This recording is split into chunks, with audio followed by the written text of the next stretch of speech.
Intento de ir al cine. Ya en su anterior viaje le había propuesto a la limpiadora del hotel que salieran una noche al cine. No era por vicio, era por soledad.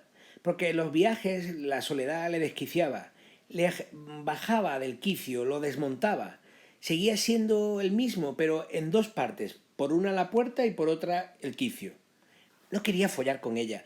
Imaginaba que olería espantosamente, que cuando estuvieran abrazados, desnudos, ella con su piel cobriza de criolla, ella con sus músculos tersos de levantar colchones, meter sábanas, empujar el carrito de la limpieza, olería una mezcla infame de zotal y semen de clientes que, como él, se habrían masturbado en el cuarto de baño y se habrían limpiado con la toalla. No, cuando él le pedía que le acompañara al cine, solo quería eso, que le acompañara al cine.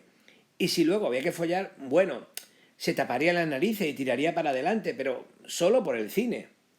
Si él la había invitado al cine no era porque se le hubiera ocurrido fruto de un calentón sin sentido, era porque ella hablaba todas las mañanas con él y le sonreía y se sabía su profesión y que estaba casado y ella le había contado lo de sus dos hijos y siempre una curiosidad sobre su mundo en España y siempre una curiosidad sobre los libros que había sobre su mesa y él solo le decía: a ver cuándo vamos al cine. En el primer viaje se había alojado en aquel malísimo hotel de 4 estrellas durante 3 semanas. Ahora estaría solo una semana y un día, y esta vez parecía que ella estaba más dispuesta. Después del reencuentro formal pero alegre, ella le dijo: «Ay, señor Cabrera, ¿no me ha traído usted el perfume del Corte Inglés de España?». Ella se lo había dicho. Él pensó entonces que sería un buen detalle, pero no se había vuelto a acordar del perfume hasta ese momento. «Es verdad, me habías pedido un perfume». Guardó silencio. ¿Esto sería un recorte en sus posibilidades de ir al cine? En realidad le daba igual. Se imaginaba sentado a su lado en el cine oliendo a zotal y a polvo y tampoco le encantaba la idea. Aunque era mejor que ir solo. «Lo siento, sabía que me habías pedido algo, pero no recordaba el qué. Ay. Bueno, la próxima vez que venga me tiene que traer un perfume. Chanel número 5 o algo así». «Sí, claro». Ella le preguntó por su vida en España y él le contó que iba a ser papá. Eso establecería una distancia. Pensó que aclararía que lo único que quería era ir al cine si se lo volvía a proponer. El resto, lo de follar, en un momento determinado se podría permutar por una buena mamada. Se la imaginaba allí de rodillas a los pies de la cama, que luego tendría que hacer mamándole la polla y agarrándosela con una mano, como había visto en las películas porno. Esta vez ella estuvo más receptiva a lo del cine y propuso un día. «Vayamos el jueves». «Ah, muy bien, podemos tomar algo y luego ver una peli». «Pero yo tengo que estar pronto en casa, mis niños me esperan para que les ponga la cena». «¿No podríamos solo cenar?». Cabrera entendió la jugada de la chica que quería su perfume. Una buena cena con un señor rico de los que se alojaban en su lujoso hotel. Bueno, no había mucho donde elegir. La mañana de la salida, ella apareció ante su puerta contenta, como ilusionada, pero nerviosa porque no podía ser vista con un cliente y en cada planta había una cámara de seguridad. Él abrió la puerta con su pijama corto y con una seguridad fingida que procedía del desprecio de todo lo que estaba montando. Sabía que si ella le ponía alguna excusa, se quedaría igual y por la noche se iría al cine solo, que en el fondo era mejor que cenar con alguien de quien no podría sacar mucho. «Yo salgo a las 4. Nos vemos en el bulevar a las 4:30». «Muy bien». «¿No le importa si me traigo una amiga?». «No, en absoluto». La amiga resultó ser la señora que limpiaba su planta, una mujer que se parecía extremadamente en edad y físico a su propia madre. Pero al oír «me traigo una amiga», Cabrera comenzó a fantasear con un trío en una cama de matrimonio que no tenía, aunque él no había visto a ninguna otra camarera que le pareciera interesante. Por la mañana tuvo que salir a hacer unas gestiones. Cuando volvió sobre las 3:30 para prepararse para la salida, se encontró a todo el retén de limpiadoras del edificio fregando con agua jabonosa y con cepillos de púa el trozo de acera que había delante de la entrada del hotel. El olor ácido impregnaba todo el espacio que él tuvo que rodear, saludando con la manita y sin saber qué actitud tomar. Miró a todas las limpiadoras intentando imaginarse quién sería la amiga y realmente le pareció que ninguna sería de su agrado, aunque en un margen del 1 al 6, porque más nadie lo conseguía, había alguna con la que podría ser divertido y enriquecedor salir aquella tarde. No se imaginó que iba a ser la madre de todas aquellas. Después de sucesivos avisos de retrasos debido a la limpieza de la calle, se vieron por fin a las 5 en el bulevar. Daisy le presentó a la señora Olga, que muy amablemente pidió disculpas por haberse sumado al grupo de dos. Bueno, ¿y qué le parece que hagamos? ¿Tienen hambre ya? ¿Damos un paseo y luego cenamos? ¿Dónde quieren ir? No, donde usted quiera, hablaba la señora Olga, como debieron de hablar en sus tiempos las chachas que acompañaban a las señoritas en sus salidas con los jóvenes caballeros. Esta situación le pareció interesante a Cabrera. No esperaba ya nada bueno de aquella salida. El hecho de que la señora pareciera a su madre le impedía totalmente imaginar el sexo en aquella salida. Era como un tapón bloqueador de instintos. Pero la posibilidad de revivir una situación de la España de los años 20 le parecía más morbosa. Tendría que invitar a la chacha a un helado para tocarle la mano furtivamente a su enamorada. Tendría que decirle cosas a ella al oído para crear una intimidad forzada. Viviría por una tarde las experiencias de un españolito del pasado, que ahora, en la distancia temporal y física, lo vinculaba a su tierra de la que tan lejos se encontraba. Pero ustedes son las caraqueñas, yo soy el extranjero. Ustedes deberían de enseñarme algún lugar que yo no conozca. Es verdad, Daisy, el señor José no conoce esta ciudad, deberíamos ser nosotras. Cabrera cortó por lo sano porque se temió en ese preciso momento que lo llevaran a algún restaurantito con manteles sucios y música vallenato que a ellas le pareciera una maravilla y que a él le iba a resultar repulsivo. Bueno, yo conozco uno en el centro comercial Sambil. ¿Va mucho a ese centro comercial? El señor José no me trajo un perfume que le pedí. Daisy escoró su paso hacia un escaparate de una perfumería del boulevard. Cabrera mantuvo la linealidad del paso. Le parecía suficiente con tener que invitar a dos y no a una persona a cenar como para tener que estar gastándose la plata en un perfumito para la niña. No, el señor Cabrera iba a mantener clara su posición. Caprichitos de la niña limpiadora, nada. Siguieron caminando sin tener de qué hablar. Daisy miraba escaparates y Olga disfrutaba del paseo, como la niña a la que nunca sacan a pasear. La señora Olga vio un puesto de helados y se lanzó a comprarse uno. Inmediatamente Cabrera pensó que aquel gesto sencillo rompería la tarde. Ella no tendría hambre hasta muy tarde y él tendría que aguantarse sin cenar hasta al menos las 9, lo que suponía muchas más horas de estancia juntos de las que en ese momento le apetecía. Pero se le van a quitar las ganas de comer. La señora Olga, que ya tenía la mano en el monedero, se detuvo como si su papá le hubiera regañado, y Daisy apoyó la amonestación. Pero 100 metros más adelante, cuando habían llegado a una plaza, Daisy se metió en una tienda de moda de todo a 125 bolívares. Realmente los diseños que se veían en el escaparate, diversas licras de colores, eran monos, y Cabrera pensó que o no lo iba a pagar él, o si le tocaba pagar no iba a ser mucho. Por si acaso, no se acercó mucho a la tienda y se quedó contemplando la plaza. Estaba en Venezuela. No sabía muy bien por qué estaba allí. Sabía que alguna vez había tenido un sueño profesional que ya no sabía ni siquiera si le apetecía conseguir, pero que, por las razones que fueran, su incapacidad para conseguirlo o la difícil competencia del mundo occidental, con 44 años que tenía no lo había conseguido. Pero pensaba que en Latinoamérica, donde a todas luces debían de ser más tontos que él, quedaba aún alguna posibilidad de lograrlo. Por eso había pedido una beca y se había lanzado a, ahora que iba a ser padre por primera vez, lo veía con total claridad, su último intento. Pero la realidad se imponía siempre con sus largas horas de soledad, porque aunque había logrado pequeños avances que le prometían alguna posibilidad de conseguir allí lo que no había conseguido en España, el día tenía tantas horas que su peso solitario se le caía sobre el estómago y le aplastaba como una pesada digestión que hundía su alma. En España tenía una casa y muchas ocupaciones y gente a la que consideraba amigos, aunque sabía que generalmente estaban unidos por lazos causales, trabajos, aficiones. Tenía miedo de imaginar que sin esas ocupaciones, por ejemplo, ahora que tendría que quedarse en casa más con su hijo, quizás no pudiera mantener sus amistades, no por desamor, sino porque la vida, él lo sabía, marcaba los caminos por las actividades y no por las afinidades. ¿Qué habían sido de sus amigos Bernardo, José Carlos, Alfonso, José Paco, Eduardo, Juan Antonio, Joseba, Manolo, Antonio, Gabriel? Todos habían sido arrastrados por sus situaciones profesionales. Los primeros por carreras divergentes, los segundos por profesiones distantes y los terceros porque él mismo se había ido de su ciudad natal persiguiendo aquel mismo sueño que hoy le había llevado a aquella luminosa plaza de Caracas. Pero quedarse en casa con su hijo le parecía que equilibraría cualquier hora perdida, aunque temía que fuera al revés. que al verse perdido proyectara sobre su hijo su nueva soledad. Pobre niño, cargando sobre sus pequeñas espaldas el amor que su padre había estado proyectando sobre todas sus numerosas amistades. Cabrera vio en la plaza un círculo de gente rodeando a un mimo escandaloso que hacía chistes a plena voz. Calculó que si se acercaba a Daisy pensaría al salir de la tienda que se había ido. Cabrera, como un marido complaciente, se metió en la tienda y le explicó que se iba a ver al mimo.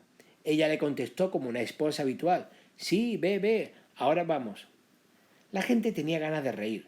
Cabrera había observado eso cuando iba al cine. El público era mucho más natural que en España. Se reían por todo, lo comentaban todo y se quejaban por cualquier asunto argumental que les pareciera curioso. Era como asistir a la sesión de 5 una tarde de sábado. El mismo estaba imitando a una señora gorda que se metía en la ducha. A Cabrera le pareció casi pornográfico. Toda aquella gente viendo a la pobre señora, que se había quitado con dificultad sus enormes bragas, cómo se lavaba con poca agua todas las partes de su arrugado cuerpo. Se echaba las tetas para atrás como si fuera una corbata para enjuagarse la barriga y cómo se secaba después con una toalla como si su cuerpo fuera un zapato. Todos rieron estrepitosamente cuando se pasó la toalla imaginaria por la entrepierna. Cabrera se sintió extraño entre toda aquella gente de piel morena que reía con naturalidad mientras él se palpaba la cartera, comprobaba que tenía el botón del bolsillo trasero cerrado y miraba disimuladamente si tenía a alguien a sus espaldas. Las multitudes. Él había estado acostumbrado desde niño, se jactaba de ello, había nacido en el centro de una ciudad pequeña, cerca de las calles de las putas y del mercado. Su padre se las sabía todas y se lo advertía, le enseñaba a sobrevivir entre aquella gente, pero con alegría, sin miedo. Su abuelo había trabajado en el extrapelo y hablaba de ello con orgullo. Se había liberado de ir a la guerra por un enchufe y luego había sabido sacarle partido a la posguerra. Su tío llegaba a la cocina, le daba la vuelta a la silla y apoyando los brazos contra el respaldo contaba cómo compraba relojes a 10 y lo vendía a 100. Él tenía que estar acostumbrado. Había sabido ser un niño de la calle, había robado revistas porno de los kioscos con solo 11 años, había falsificado una llave para poder jugar gratis a las máquinas de los bares, se había peleado con gitanos en los billares. Era una España que ya había pasado, pero él había tenido la suerte de vivirla, porque aquella España le había enseñado a sobrevivir y sobre todo a no tener miedo. Él era un niño de la calle, era un niño de la calle desde los 6 años y ahora, con 44, tenía miedo. La Venezuela de hoy no era peor que la España de su niñez. Era una vuelta a la pobreza, a la supervivencia, y él había estado acostumbrado. Pero entonces, ¿por qué tenía miedo? Tenía miedo porque tenía más que perder. Cuando niño creí que era pobre, no tan pobre como la familia de su amiguito Miguel, que vivían todos en una habitación, pero sabía que eran pobres. Su madre se quejaba siempre de serlo y los niños del colegio tenían más que él. Pero no le importaba porque él era listo, listo como su tío, como su abuelo, como su padre. Y ahora tenía miedo. Miedo de perder lo conseguido, un maravilloso trabajo como profesor de universidad, con veleidades artísticas reconocidas, un luminoso piso de 100 metros cuadrados en el centro de una gran ciudad y una maravillosa mujer ahora embarazada. Viendo a aquel mimo rodeado de gente que se rozaba sin querer con él, se preguntó si aquella sensación de libertad de cuando era niño no valía más que ese estado de permanente angustia para no perder lo conseguido. El mimo concluyó su espectáculo con exactamente las mismas palabras que había oído a otro mimo en Trafalgar Square el año anterior. Soy un profesional que vive de sus actuaciones en la calle y necesito un reconocimiento por parte de sus aportaciones económicas. Cabrera pensó que el mundo empezaba a ser demasiado igual. Daisy y la señora Olga salieron por fin de la tienda, disculpándose por el tiempo empleado por culpa de la larga cola en la caja. Como ya podía ser hora de ir a cenar, Cabrera las animó a tomar el metro. ¿Por qué no vamos en taxi? Ya estaban bajando las escaleras y el centro comercial solo estaba a distancia de una parada, pero Cabrera no quiso discutir. Él era un caballero español y por una noche la llevaría a ella y a su chacha como a unas reinas. En la puerta de la estación de metro había una parada de taxi. El taxista le pidió 20 bolívares por tan corto paseo y Cabrera se negó.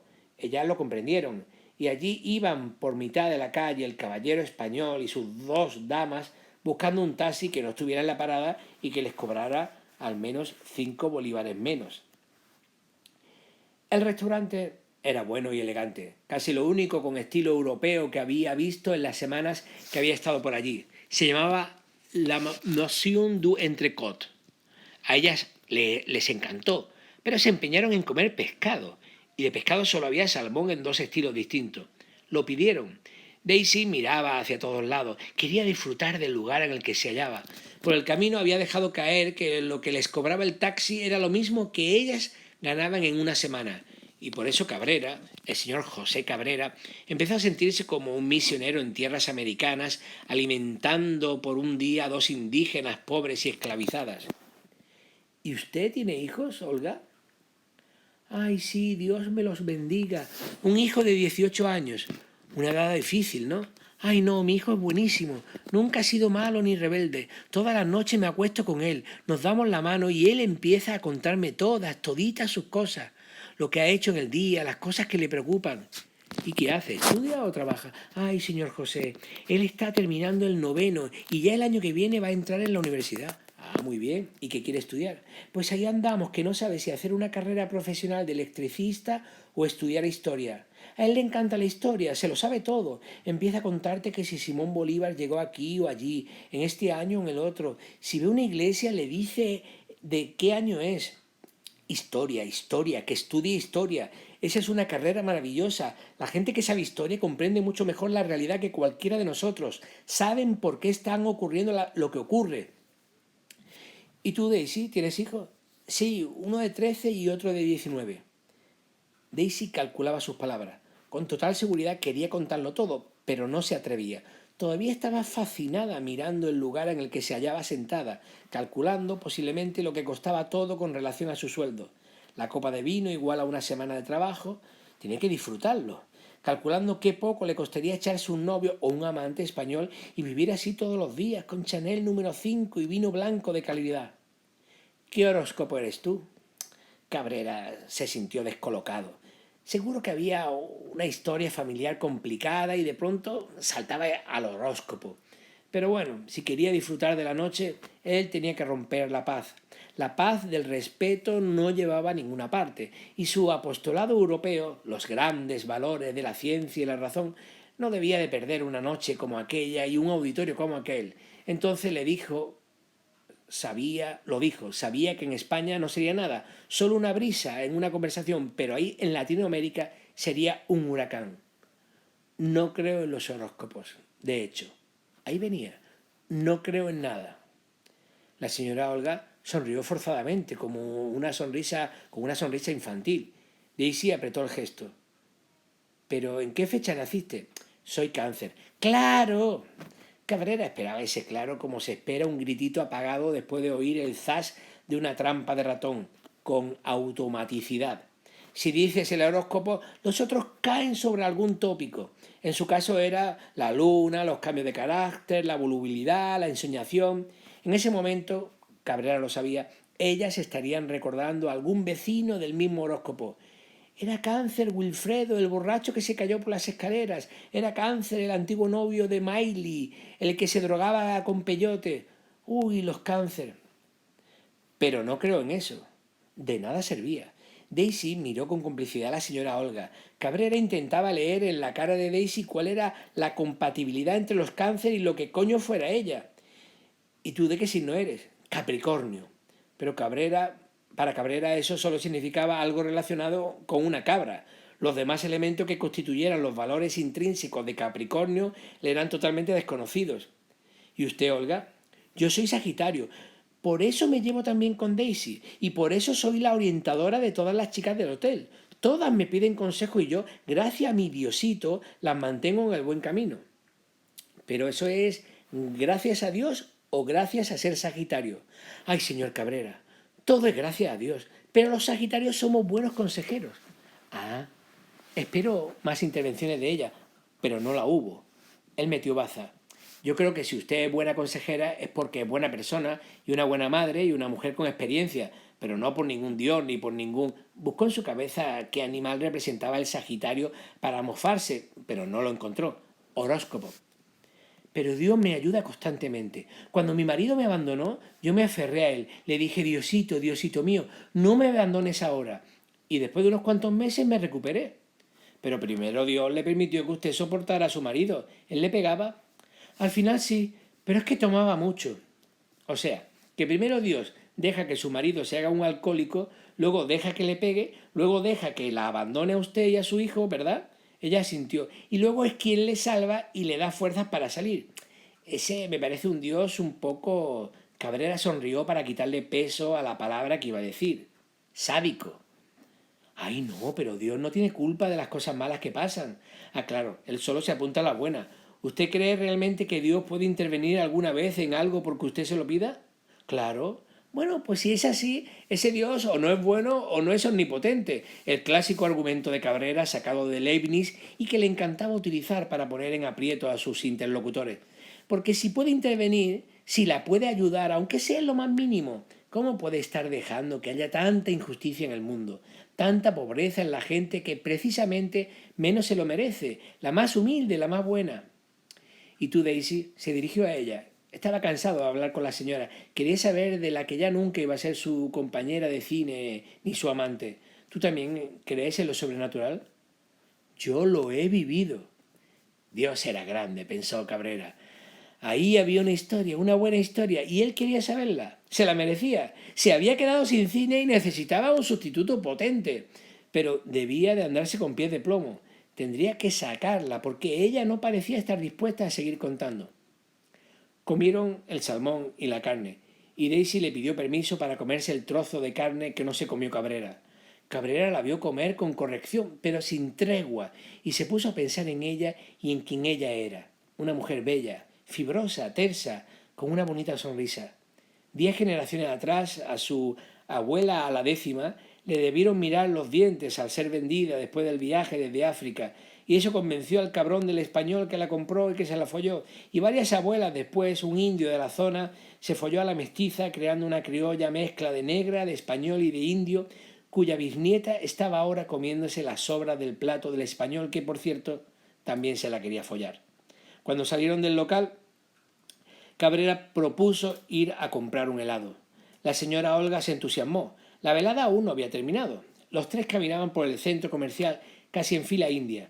Se posicionaban en las escaleras mecánicas cada uno en el lado derecho de un escalón, y cuando salían de la escalera seguían así, mirando desinteresadamente los escaparates de las tiendas. Ya estaban cerradas. Casi saliendo de una de las escaleras, Cabrera tomó con sus dedos en pinzas los hombros de Daisy y los masajeó. Ella movió el cuello con gusto, como un perrito coqueto. Cabrera aprovechó para decirle: ¿qué fue lo que viviste que fue tan trascendental?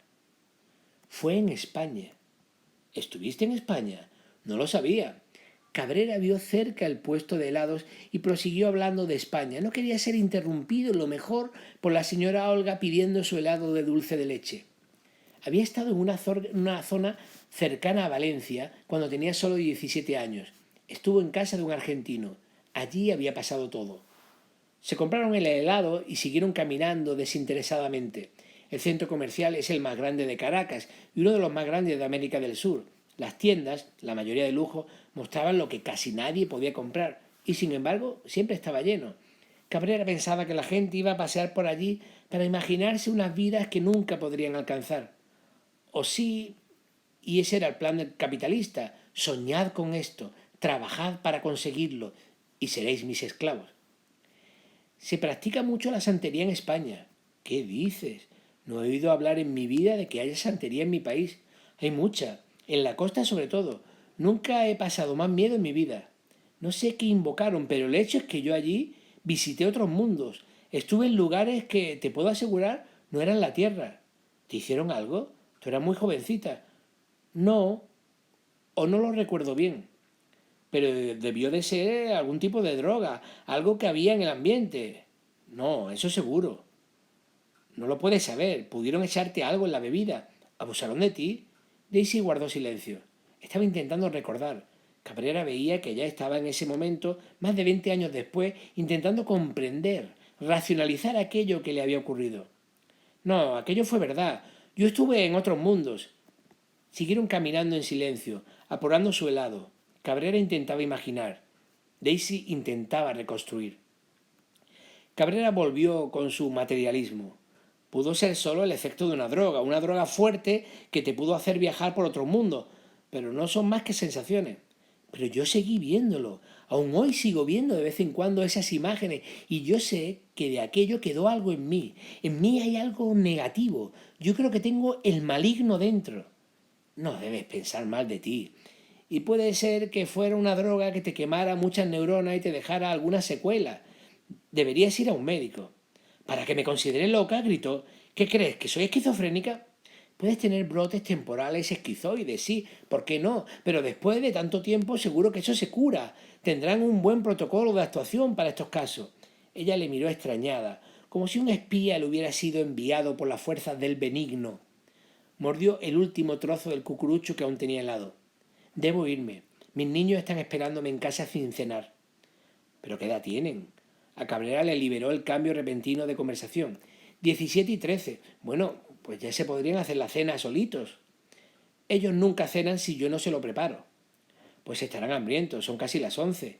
Ella no dijo nada. Caminaban hacia la estación del metro. Sabían que no volverían a salir juntos y no tenían nada que decirse, aunque quizás a ella le hubiera gustado decirle mucho más, haberse quedado con él para siempre. ¿Y cuánto tardáis en llegar a casa? La señora Olga habló después de terminarse por fin su helado. 1 hora y media. Vaya, lo siento. Esta noche van a llegar muy tarde por mi culpa. Miró a Daisy que estaba en sus ensoñaciones. ¿Y no hay nadie más en tu casa que pueda ponerle la cena a tus hijos?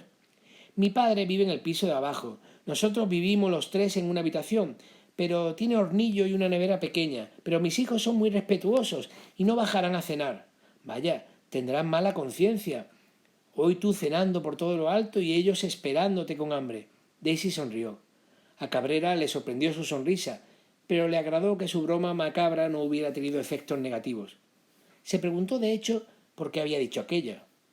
Cabrera la miró y pensó, bueno, ha sonreído porque, a fin de cuentas, lleva el maligno dentro. ¿O lo llevaba él?